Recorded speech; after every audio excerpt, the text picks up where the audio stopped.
ഇനി നമ്മൾ പറയുന്നത് മലക്കുകൾക്ക് ഒട്ടും ഇഷ്ടമില്ലാത്ത ചില കാര്യങ്ങളുണ്ട്. അത് നമ്മൾ ചെയ്യുമ്പോൾ മലക്കുകൾ നമ്മളെ ശപിക്കും. മലക്കുകൾ ശപിച്ചു കഴിഞ്ഞാൽ പിന്നെ ജീവിതത്തിൽ വിജയിക്കാൻ കഴിയൂല. അള്ളാഹു കാത്തുരക്ഷിക്കട്ടെ. മലക്കുകൾ ശപിക്കുന്നു എന്ന് പറയുന്ന പല വിഷയങ്ങളും ഖബായിറാണ്, വൻദോഷങ്ങളിൽപ്പെട്ടതാണ് എന്ന് മഹാന്മാരായ ഫുഖഹാക്കൾ പറയാറുണ്ട്, പണ്ഡിതന്മാർ പറയാറുണ്ട്. അപ്പൊ ഇനി പറയുന്ന വിഷയങ്ങൾ നമുക്ക് പാടില്ലാത്തതാണ്. അത് ചെയ്യുമ്പോൾ മലക്കുകളുടെ ശാപം നമുക്ക് കിട്ടിക്കൊണ്ടിരിക്കുകയാണ്. അങ്ങനെ വന്നാൽ നമ്മൾ നശിക്കൂലേ? നമ്മൾ എങ്ങനെ വിജയിക്കാം? അതുകൊണ്ട് ശ്രദ്ധിക്കണമേ. ചെറിയ കാര്യം മുതൽ മൻ ദഖലൽ ഹമ്മാമ ബിഗൈരി മിസ്രിൻ ലഅനഹുൽ മലകാൻ. അനസ് റളിയല്ലാഹു അൻഹു ഹബീബിൽ നിന്ന് കേട്ടുപഠിച്ചൊരു ഹദീസാണിത്. ഇന്നിപ്പോൾ നമ്മൾ സ്പാ സെന്ററുകളുണ്ട്, നാട്ടിലൊക്കെ ഇപ്പം ഇങ്ങനെ ചെറുതായിട്ട് വന്നു തുടങ്ങിയിട്ടുണ്ട്. അന്ന് ഹമ്മാമാണ്. ഷാമിലൊക്കെ ഇപ്പോഴുണ്ട് മഗ്രിബി ഹമ്മാം, മൊറോക്കോയിലുണ്ട് ഹമ്മാമുകൾ. പബ്ലിക് ബാത്റൂം എന്നാണത് പറയാ. സ്റ്റീം ബാത്ത് എടുക്കാൻ വേണ്ടി, ചുടുവെള്ളത്തിൽ കുളിക്കാൻ വേണ്ടി, പിന്നെ മറ്റു ആരോഗ്യത്തിന് വേണ്ടി, നഖം മുറിക്കാൻ, വൃത്തിയാവാൻ, അതിനൊക്കെ പൈസക്കാർ പോയിരുന്ന അന്നത്തെ സലൂണുകളാണ് അന്നത്തെ ഹമ്മാമുകൾ. അത് മക്കയിലും മദീനത്തൊന്നും ഉണ്ടായിട്ടില്ല. പക്ഷെ അത് സിറിയയിലുണ്ട്, ജോർഡാനിലും ഫലസ്തീനിലും, പിന്നെ ഇങ്ങ് നോർത്ത് ആഫ്രിക്കൻ രാജ്യങ്ങളിൽ ലിബിയയിലും അൾജീരിയയിലും അതുപോലെ തന്നെ തൊട്ടടുത്തുള്ള മൊറോക്കോയിലും ഒക്കെ ഉണ്ടായിട്ടുണ്ട്. അവിടങ്ങളിലൊക്കെ ഉണ്ടായിരുന്നു ഹമ്മാമുകൾ. അതിനെ സംബന്ധിച്ചൊക്കെ ഹദീസിൽ വന്നിട്ടുണ്ട്. നബി തങ്ങൾ പറഞ്ഞു, അവിടെ പോയിട്ട് തുണിയിച്ചിട്ടിരിക്കരുത്, ഔറത്ത് കാണിച്ചിരിക്കരുത്. മൻ ദഖലൽ ഹമ്മാമ ബിഗൈരി മിസ്രിൻ, അരമുണ്ട് പോലും ഉടുക്കാതെ, അരമുണ്ടെന്ന് പറഞ്ഞാൽ പൊക്കിൾ മുതൽ കാൽമുട്ട് വരെ മറയുന്ന വസ്ത്രമെങ്കിലും ഇല്ലാതെ ആരെങ്കിലും അതുപോലെയുള്ള ഒരു ഹമ്മാമിൽ എന്ന് പറയുമ്പോൾ ഇന്നിപ്പൊരു സലൂൺ എന്ന് പറയുമ്പോൾ നമ്മളെ മുടിവെട്ടുന്ന സലൂണല്ലേ, ബോഡി സ്പാ ചെയ്യുന്ന സലൂണുകളുണ്ടല്ലോ, അങ്ങനെ ഒരു അരമുണ്ടില്ലാതെ അവിടെ കടന്നു കൊടുത്താൽ ലഅനഹുൽ മലകാൻ, അവന്റെ കൂടെ നിൽക്കുന്ന 2 മലക്കുകളും അവനെ ശപിച്ചുകൊണ്ടിരിക്കുമെന്ന് മഹാനായ റസൂലുള്ളാഹി സ്വല്ലല്ലാഹു അലൈഹി വസല്ലം. ഒരു മനുഷ്യന്റെ ഔറത്ത് വെളിവാവുന്ന സ്ഥലമാണത്. ഇതൊരു ട്രീറ്റ്മെന്റിനോ ഒരു ചികിത്സക്കോ അല്ല. അങ്ങനത്തെ ഒരു ചികിത്സ അല്ലല്ലോ ഇത്. ഔറത്ത് കാണാത്ത രീതിയിൽ ഇത് ചെയ്യാൻ പറ്റൂ, അല്ലെങ്കിൽ തുണി മറച്ചുകൊണ്ടേ പറ്റുകയുള്ളൂ. ഒരു സർജറി നടക്കുന്ന പോലെയല്ല ഇത്. അത് അനിവാര്യമായ ഘട്ടങ്ങളാണ്. അല്ലാഹുവിന്റെ മലക്കുകൾ. അപ്പൊ നമ്മൾ ഇപ്പോൾ പബ്ലിക് നമ്മൾ കുളത്തിൽ കുളിക്കുകയാണ്, പുഴയിൽ കുളിക്കുകയാണ്. ഇപ്പം ഒന്നും ഇല്ലല്ലേ, ഇപ്പോൾ അന്യ സ്റ്റേറ്റുകാരെ കുളിക്കണുള്ളൂ അല്ലേ. നമ്മുടെ നാട്ടുകാരെ കുളി നിർത്തി വന്നു. മുമ്പൊക്കെ കുളത്തിലും പുഴയിലൊക്കെ പോയി കുളിക്കലും അലക്കലും തിരുമ്പലും വരലൊക്കെ ജോറായിരുന്നു. ഇപ്പം വല്ലാണ്ട് കാണുന്നില്ല. നഞ്ഞ് പറയണ്ടല്ലേ, നടന്നോട്ടെ, ആയിക്കോട്ടെ, അതില്ല. അപ്പോൾ എന്ത് ചെയ്യും? ആണുങ്ങളും ട്രൗസർ ഇട്ട് കുളിക്കരുത്. എന്ത് ചെയ്യണം? ഒരു മുണ്ടെങ്കിലും പറയണം. കാൽമുട്ട് മറയുന്ന ഒരു മുണ്ടെങ്കിലും എടുത്തിട്ടേ പബ്ലിക്കിൽ കുളിക്കുമ്പോഴേ, അത് കടലിലാണെങ്കിലും കുളത്തിലാണെങ്കിലും അങ്ങനെ കുളിക്കാവൂ. അല്ലാഹുവിന്റെ മലക്കുകൾ ശപിച്ചുകൊണ്ടിരിക്കുന്നു. ഈ ഔറത്തിനെ സംബന്ധിച്ച് വലിയൊരു ഹദീസ് ഉണ്ട്. ലഅനല്ലാഹു നാദിറ വൽ മൻദൂറ ഇലൈഹി, ലഅനല്ലാഹു നാദിറ വൽ മൻദൂറ ഇലൈഹി, അല്ലാഹു നോക്കുന്നവനെയും നോക്കപ്പെടുന്നവനെയും ശപിച്ചിരിക്കുന്നു എന്ന് മഹാനായ റസൂലുള്ളാഹി സ്വല്ലല്ലാഹു അലൈഹി വസല്ലം. എനിക്ക് തോന്നുന്നു ഈ ഉമ്മത്തിനെ അല്ലാഹു ഇങ്ങനെ കൈവിടാൻ കാരണം ഈ അടുത്ത കാലത്തായിട്ടാണ് ഇങ്ങനെ ഒരു ഹിഫ്ള് ഉമ്മത്തിന്റെ എന്തോ പ്രശ്നങ്ങൾ നടക്കുന്നുണ്ട്. ഉമ്മത്തിനുള്ളിൽ എവിടെയോ ചില പാകപ്പിഴകൾ നടക്കുന്നുണ്ട്, നമുക്കൊക്കെ അറിയാം. ഇതിന്റെ കാരണം അന്വേഷിക്കണം.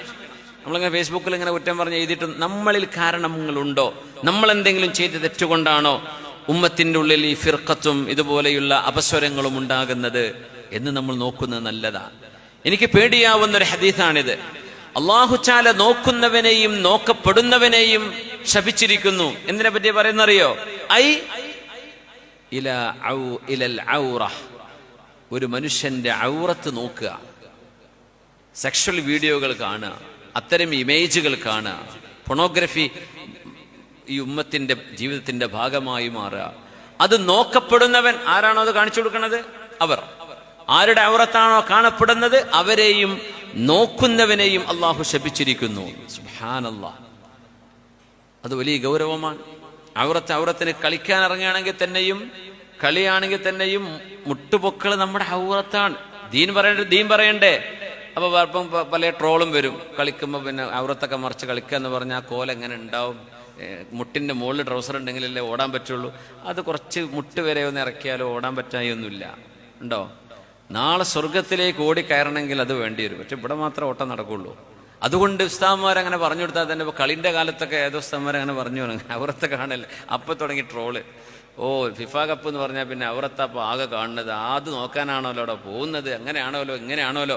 ഓരോരുത്തരും ഓരോ രീതിയിൽ അതിനെ റീഡ് ചെയ്യുക. നമ്മൾ പറഞ്ഞു കൊടുത്ത നീ തെറ്റ് പറ്റിയിടൊന്നും അറിയില്ല. പക്ഷേ അവറത്ത് തന്നെയാണ്.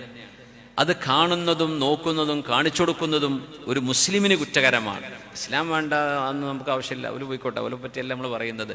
നമ്മൾ മുസ്ലിമീങ്ങളല്ലേ പറയുന്നത്. ഒരു അന്യ മനുഷ്യന്റെ ആണിന്റെയോ പെണ്ണിന്റെയോ ഔറത്ത്, ഒരു ഭാര്യ ഭർത്താവിനും ഭർത്താവിന്റെ ഭാര്യയ്ക്കും അവിടെ വിഷയമല്ല, അല്ലാത്തത് മുഴുവൻ പ്രശ്നമാണ്, ഹറാമാണ്.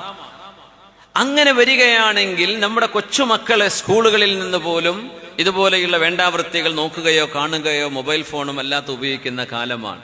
ഔറത്ത് കാണുക, അന്യ പെണ്ണുങ്ങളായിക്കോട്ടെ, പച്ചയായി ഒരു വസ്ത്രം പോലിടാതെ ഇരിക്കുന്ന ഔറത്തുകൾ വരെ, നഗ്നത വരെ പരസ്യമായി ബ്രോഡ്കാസ്റ്റ് ചെയ്യപ്പെടുന്ന ലോകമാണിത്. എത്ര ഒരു ഡേഞ്ചറാണ് അത്. ഈ ഉമ്മത്ത് മുഴുവൻ കാണാൻ നിന്നാൽ ഈ ഉമ്മത്തിനെ മുഴുവൻ അള്ളാഹു ശപിച്ചിട്ടുണ്ടാവൂലേ? ഉമ്മത്ത് ശപിക്കപ്പെട്ടിട്ടുണ്ടാവും. പിന്നെ നമ്മൾ തോരുന്നിട്ട് എങ്ങനെ രക്ഷപ്പെടാനാണ്? പിന്നെ എങ്ങനെയാണ് അള്ളാഹുവിന്റെ സഹായം ഉണ്ടാവുക? അള്ളാഹ് ശപിച്ചു എന്നാണ്. എല്ലാവരും ആണുങ്ങളും പെണ്ണുങ്ങളും ഇതാണെങ്കിൽ എൻ്റെ ഒരു ശ്രദ്ധയിലേക്കൊരു വിഷയം എൻ്റെ സുഹൃത്ത് സൂചിപ്പിച്ചു. അദ്ദേഹത്തിൻ്റെ സുഹൃത്ത് ആളിപ്പോൾ ഗൾഫിലാണുള്ളത്, ഭാര്യ നാട്ടിലാണ്, ഒരു കുട്ടിയുണ്ട്. ഭാര്യയുടെ പണി എന്ന് പറഞ്ഞാൽ മൊബൈൽ ഫോൺ എടുക്കുക, അതിലിങ്ങനെ കണ്ടുകൊണ്ടിരിക്കലോ വേണ്ടാത്തൊക്കെ ഉണ്ടാവും. റൂം പോയി കിടന്നുറങ്ങി കുട്ടികൾ വാതിൽ തുറന്ന് ഉമ്മ വാതിൽ തുറക്കുന്ന ശല്യം ചെയ്യുമ്പോൾ കുട്ടികളുടെ കയ്യിൽ ഫോൺ കൊടുക്കുക. അപ്പോൾ കുട്ടികൾ എന്ത് ചെയ്യും? ആ ഫോണിട്ട് പോകും. അപ്പോൾ 30 വീണ്ടും കിടക്കാം. ഈ നടക്കുന്ന നടത്തത്തിനിടയിൽ ആ ഉമ്മ കണ്ടിരുന്ന മോശപ്പെട്ട വീഡിയോകളൊക്കെ അതിൻ്റെ ഹിസ്റ്ററിയിൽ ഉണ്ടാവുമല്ലോ. അപ്പോൾ കുട്ടി നോക്കുമ്പോൾ കുട്ടി അത് കണ്ടു. ആ കുട്ടിക്ക് 11 വയസ്സായിട്ടുള്ള ആൺകുട്ടിക്ക്, ആ കുട്ടി ഇപ്പോൾ ഈ ഒരു സെക്ഷൽ വീഡിയോകളുടെ അഡിക്റ്റായി മാറി, വലിയ വിഷയമായി. ഇപ്പം എന്തേ? ഉമ്മ അറിഞ്ഞിട്ട് പോലുമില്ല ഈ സംഭവം. കുട്ടി ഇത് മൊബൈൽ എടുത്ത് കൊണ്ടുപോകുന്നത് കാണാനാ. കണ്ട് കുട്ടിക്ക് ഇതുപോലെയുള്ള കാര്യങ്ങൾ ചെയ്യണമെന്ന് തോന്നി തുടങ്ങി. 10-11 വയസ്സാവുന്നുള്ളൂ. എത്ര ഡേഞ്ചറാണ് ആലോചിച്ച് നോക്കി. നമ്മുടെ പെണ്ണുങ്ങളും ഇത് കാണുന്നുണ്ട്, ആണുങ്ങളും കാണുന്നുണ്ട്. അങ്ങനെ വരികയാണെങ്കിൽ ഈ ഉമ്മത്തിന്റെ ആമീനിനും ദുആ സമ്മേളനത്തിനും എവിടെ നിന്ന് ഉത്തരം കിട്ടാനാണ്? ഔറത്ത് നോക്കുന്നവനെയും ഔറത്ത് കാണിച്ചു കൊടുക്കുന്നവനെയും അള്ളാഹു ശപിച്ചിരിക്കുന്നുവെന്ന് പുണ്യ റസൂലുള്ളാഹി സ്വല്ലല്ലാഹു അലൈഹി വസല്ലം. അള്ളാഹുവിന്റെ മലക്കുകൾ ശപിക്കും, മുഅ്മിനീങ്ങൾ ശപിക്കും. യൽഅനുഹുമുൽ ലാഇനൂൻ. അതുകൊണ്ട് നമ്മൾ പേടിക്കണം.